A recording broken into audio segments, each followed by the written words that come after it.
NASCAR's next-gen car has officially been leaked. We might be racing in street courses as early as 2022. Practice qualifying is going to be returning most likely for all races in 2022, and CBS is interested in all motorsports. What's going on, guys? It's Daniel, and welcome back to another video. We got a lot of NASCAR stories to discuss here today on the channel. Let's go ahead and just jump straight into it. A lot of big stories as well, by the way. Let's jump straight into the episode. Let's start off with the throwback schemes and all the paint schemes and sponsorship news. Well, so we got a big one also to talk about at the end of the episode. Let's talk about Denny Hamlin's throwback scheme. So there's been a contest going on with the Sports Clip throwback scheme, and there's been 4 paint schemes that have been available. Well, the paint scheme that has been chosen, unfortunately, it's not the paint scheme that won the original contest. It is a paint scheme that won the celebrity contest. Denny Hamlin is going to be running a Slick Johnson throwback scheme with sports clips on the car. I'll be honest with you, I know it was on all social medias, but I feel like the number 4 paint scheme, the one that Denny Hamlin had from like 2012, that one had a lot more votes, in my opinion, at least on Twitter for sure, and other platforms as well. I'm very surprised that this is the paint scheme he's running. Again, it does not look bad. I like this paint scheme a lot, but I kind of feel like the contest was rigged kind of from the start, and unfortunately, the paint scheme I wanted to win did not win, but this is not a bad paint scheme in my opinion. And another thing is that this car is not the number 18, it's number 11, but it's not a bad paint scheme, and good to see that this is going to be a throwback that we are going to see here at Darlington. The next paint scheme and throwback sponsor news we're going to be taking a look at is David Starr's 2021 throwback scheme. He is throwing it back to Richie Evans. This paint scheme looks really, really cool in my honest opinion. I think they did a really good job for throwbacks for sure. It's a really cool paint scheme, and definitely I cannot wait to see it out on the racetrack here in Darlington here next week. Next paint scheme and sponsor news we're going to be taking a look at is Matt DiBenedetto's 2021 Dickies Menard scheme that we are going to see this weekend, I believe, at Kansas Speedway. This car gives me mustard feels. It's a really yellow. It's a little bit orange as well from what we can see. It's a little different than the usual Dickies Menard because I think they've updated this scheme from what Matt DiBenedetto used to use. But it's not a bad scheme, in my honest opinion. And can't definitely wait to see it out on the racetrack when it takes green flag at Kansas Speedway.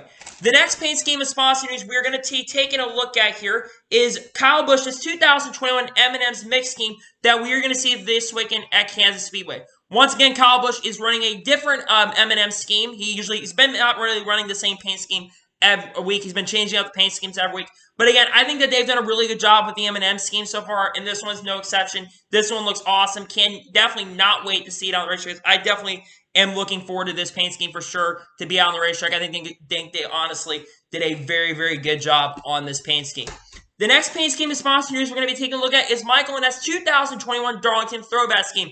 Gatorade is back in the NASCAR Xfinity Series once again, and they are going to be honoring Darrell Waltrip. They're basically going back to Darrell Waltrip's 1979 scheme. We had Gatorade on the car as well, by the way.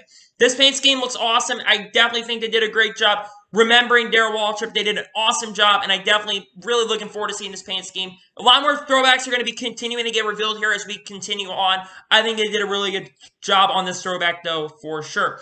The next paint scheme and sponsor news we're going to be taking a look at is Tyler Hickman's 2021 Darlington throwback scheme. Now, this throwback is to a really classic movie, Talladega Nights. This is a throwback to Ricky Bobby's. I think they did an excellent job with it. It looks the same. It looks really cool, especially since Tyler Hickman has a number 26. So you can definitely be creative for sure. And the sponsors did a really good job with the creativity of this scheme. This is a really awesome paint scheme, and I definitely cannot wait to see it out on the racetrack here at Darlington International Speedway. The next paint scheme and sponsor news we're going to take a look at is Ryan Newman's 2021 Hy-Vee scheme that we are going to see this weekend here at here at Kansas International Speedway. I think that this paint scheme looks awesome as well, by the way. I think they did a really good job on it for sure. It's awesome, by the way, that Hy-Vee is stepping up to the plate this week and sponsoring Ryan Newman as well. Great to see that they are stepping up to the plate. It looks like Ryan Newman is definitely a sponsor, man, and it's awesome that they are going to be sponsoring Ryan Newman here at Kansas Speedway. The next paint scheme sponsor news we're going to talk about is David Gilliland's and Todd Gilliland's paint schemes. They're going to be running a 2021 black tire scheme that I think we're going to see this weekend here at Kansas Speedway. Black tire has been on the car. There's really not much difference from the scheme that I can see from what they've released so far. They've had black tire on the car last year. It's not much different in my opinion, but it looks awesome, and I'm definitely looking forward to seeing that paint scheme out on the racetrack here this weekend for both of them. I think it's going to look both their cars are going to look really, really awesome as well. The next paint scheme and sponsor news we're going to take a look at is Ross Chastain's 2021 Circle B diecast scheme that we'll see in the Truck Series this weekend at Kansas Speedway. Ross Chastain's pulling double duty this week, and he'll be running the Truck Series race and the Cup Series race as well as he returns to Nice Motorsports. This paint scheme looks absolutely awesome, by the way. I like how they put all the watermelons on the car because Ross Chastain is represented by watermelons, by the way, and I think that they did a very excellent job on this paint scheme. Cannot wait to see it on the racetrack this weekend for the Truck Series race Saturday night at Kansas Speedway. The next paint scheme and sponsor news we're going to talk about is Richard Petty Motorsports. Here's something very interesting that Adam Stern reported. According to Adam Stern, Richard Petty Motorsports has a new 3-race deal with nonprofit group The Lonely Enterprise and its Black Entrepreneur Initiative with primaries at Kansas, Circuit of the Americas, and Nashville. This is a very, very awesome partnership, by the way. I think really it's cool to see that Richard Petty Motorsports, even with sometimes when they're struggling with funding, they have been able to pick up a lot of sponsors so far this year. And the fact that they're working with a company like this is really, really cool as well. And I'm definitely looking forward because also the paint scheme looks really, really awesome, by the way.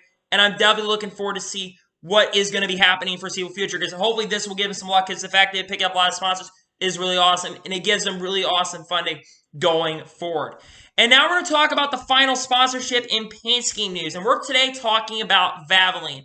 That's right. Kyle Larson officially has some sponsorship.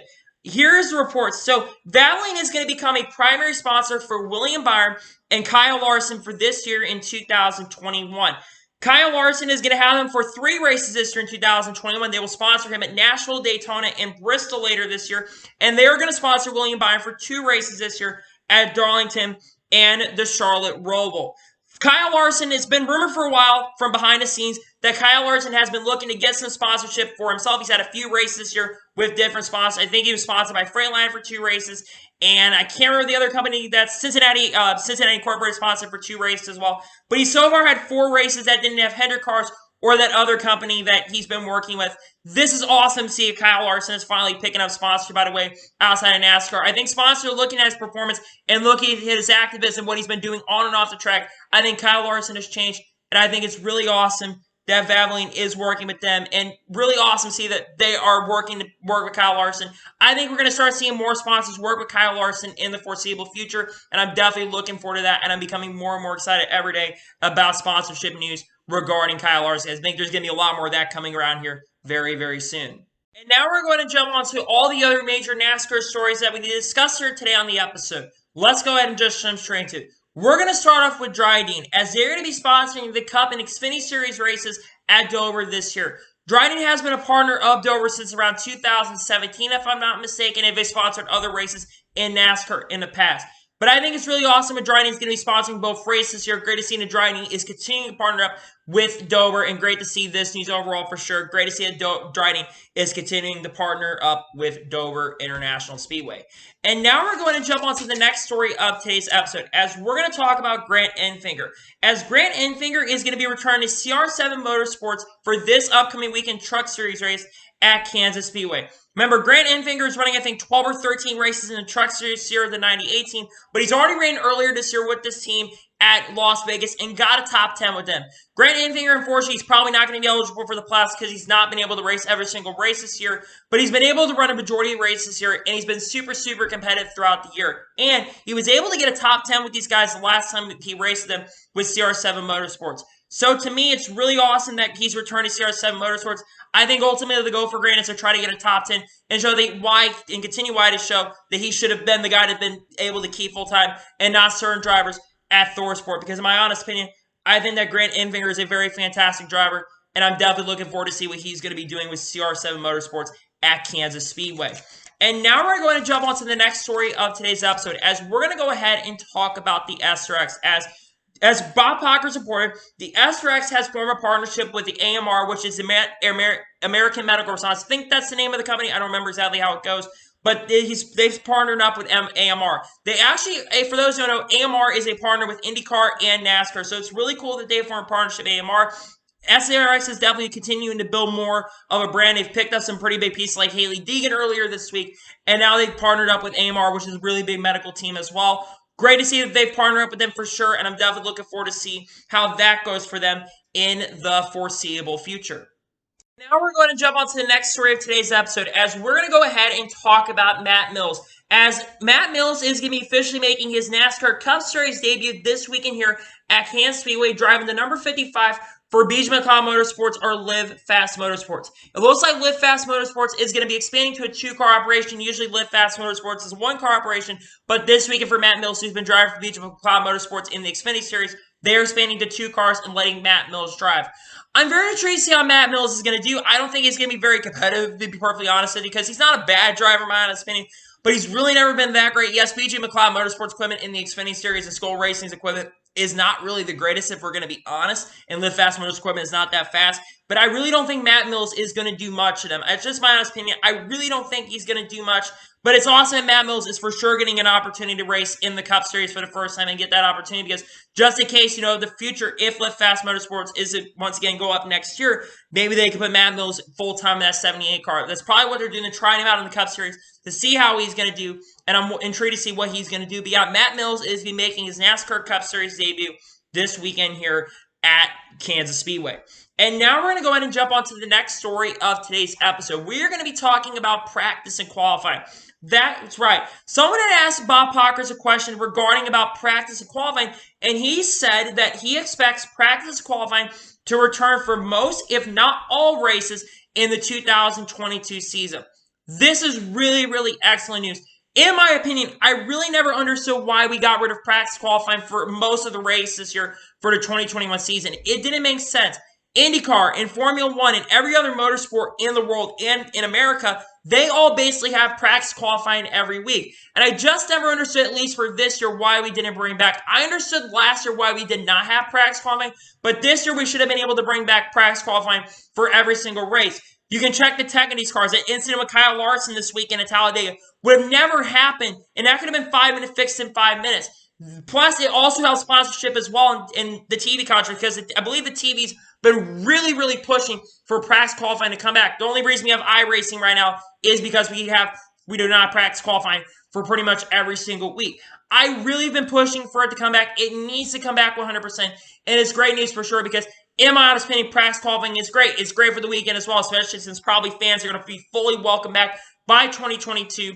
The fan experience for that weekend, they don't need to have like 5 or 6 hours practice. They only need like one practice session, maybe one happy hour section. But I think for the weekend overall, you've got to have practice qualifying for the track experience, especially if you're going to races later this year or races in the future. You're not going to have as much to do, and with the infield starting to open up and everything, I just think that they need to generally bring practice qualifying back for the sake of everybody. And there's been a lot of push for this. Even the TV networks are really, really pushing for them to bring it back. And it looks like they're going to bring it back, which is really, really awesome, by the way.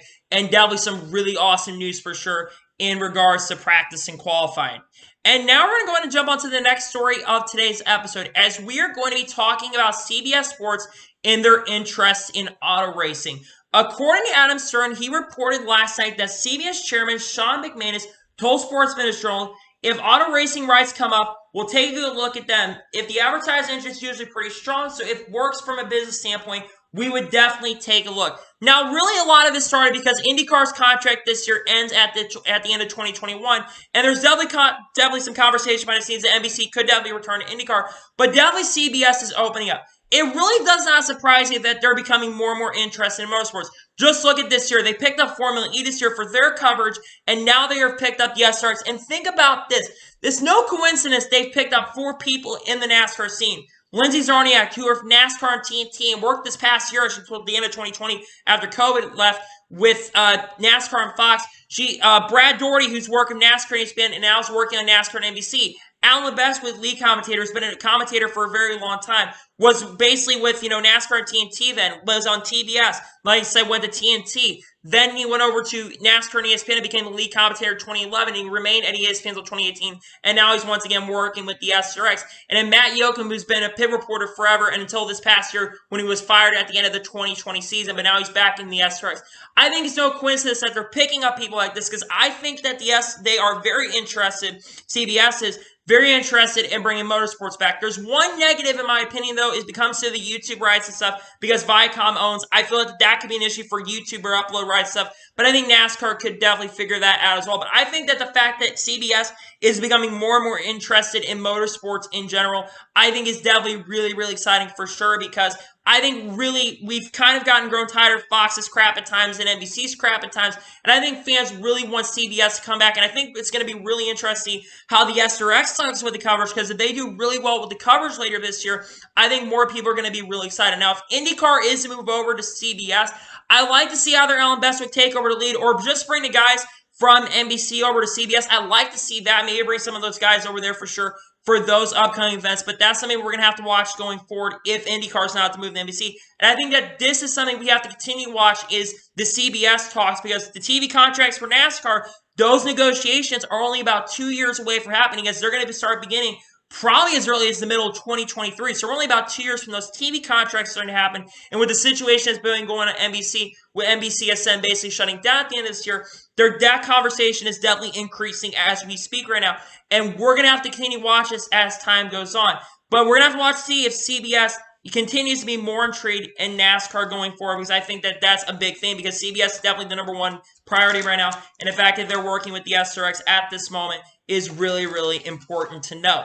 And now we're going to go ahead and jump on to the next story of today's episode, as we're going to talk about the Talladega TV ratings from this past weekend.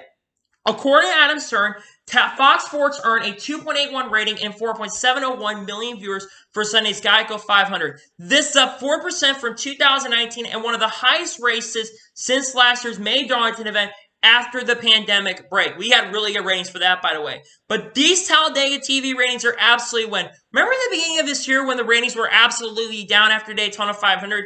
They've been definitely heading into a right trend. And if rain delays really do not happen, in my honest opinion, we definitely would be up right now for the year. But because the 500 was down at the beginning of the year, I think that's why the ratings have struggled. Up until now, the last couple weeks, especially Richmond was up a week or two ago and basically flat from 2019. And it's basically starting to go up. This is a win in my honest opinion. And the fact that we're nearly getting 5 million viewers for NASCAR, so I know it's Talladega of all places, but the fact that we're nearly getting 5 million viewers, regardless of what track it is, except the Daytona 500, is definitely really, really exciting news for sure. And if races continue to go up like this, I think that's going to be good. I do think it's going to go down because the Kansas race is going to be on Fox Sports 1, unfortunately, and a lot of people do not have Fox Sports 1, which I think that's why all Cup races need to be on the main Fox network, in my honest opinion. But the fact that the ratings are definitely heading in the right direction is really, really awesome news for sure. I'm definitely really happy that the ratings are up this weekend. I think anytime the ratings go up, regardless of the outcome and the circumstances, is really good news to hear for sure. And great to see the Talladega ratings are up for this past weekend.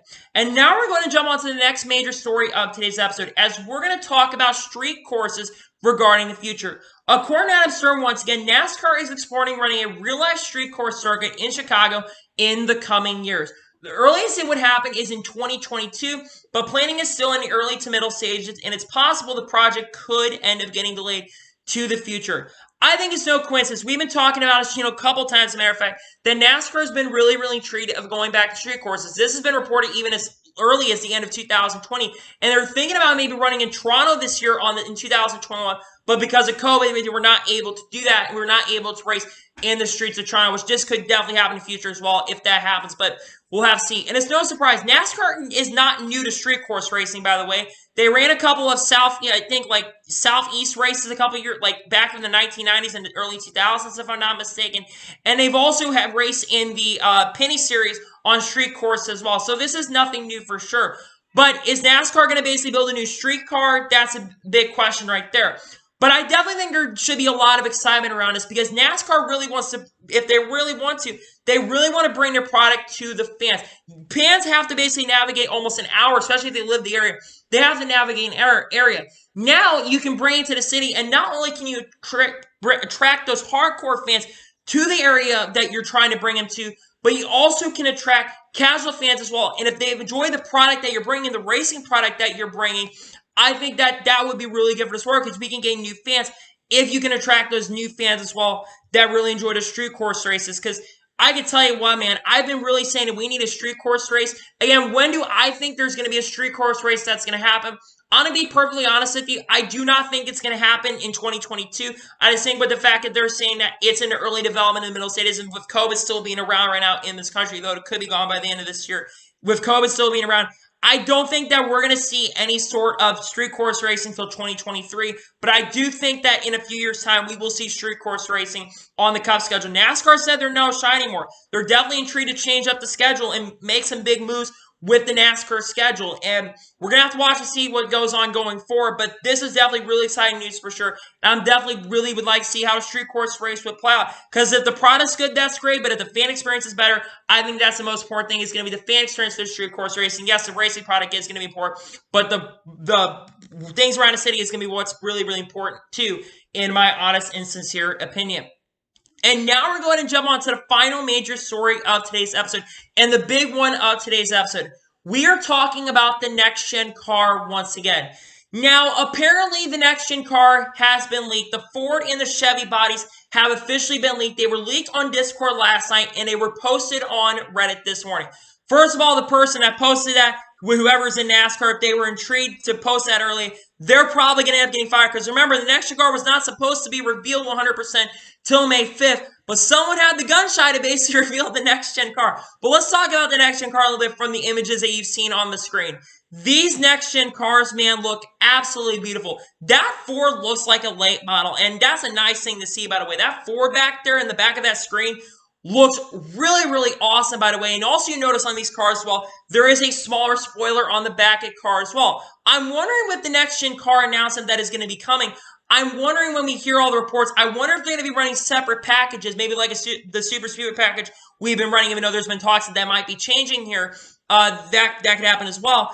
But are they going to be running like an intermediate package? Are they going to be running one separate package where you can change it? NASCAR said that they're basically wanting one car where you can change the package as well and not spend a lot of money. Again, this car long-term down the road is supposed to be a cost saver because these cars are also expensive as well. If you also take a look at these cars as well, there is a composite body on the cars, which is going to produce a much better racing as well. If you get in the wall currently with the cars we have right now, they're metal, at least for the Cup Series. They're not as durable as well. If you get into the wall, you're probably going to cut a tire down. With the composite bodies that we've seen in the Xfinity Series as well, you can get into the wall, and if you don't hit it too hard, you can bounce right back off and can flex itself back out and make the racing better. And that's really exciting news for sure.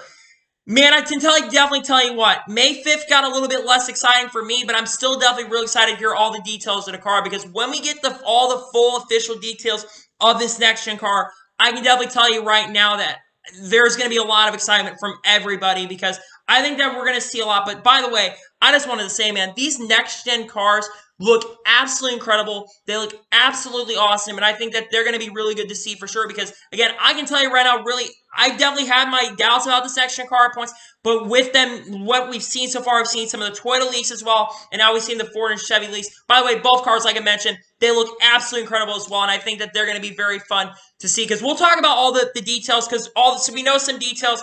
We know that they're going to be running single nut-nuts with the cars. We know that they're going to be running to have bigger wheels as base as well, 18 inches. We know they're going to be running a rear diffuser on the car. We know that, and they look symmetrical as well. It's another thing, if you take a look at these images, they are basically looking symmetrical as well, which is really good, because that one thing that's going to get removed is side force, because one thing on these intermediate, one of the reasons that racing's generally suffered in the last couple of years, especially on intermediate tracks, is the side force. Removing that side force is going to make a lot of things better. It's also been reported that this car is probably going to end up being around 650 horsepower. It's going to be around what the Xfinity Series cars basically been having. They were originally going to be like 550, but NASCAR was saying, no, we're going to run 600. No, we're going to run 650, which if you've seen the Xfinity Series with the 650 horsepower package, the racing's been generally really, really good. Yes, at points it's definitely been boring, but we've seen some really awesome racing for sure. But yeah, I definitely still tell you I'm really, really excited for the next-gen car, but we might have gotten an early glimpse and an early leak to what the next-gen car might be looking like going forward for the 2022 season and the next-gen car beyond, because there's definitely a lot of hype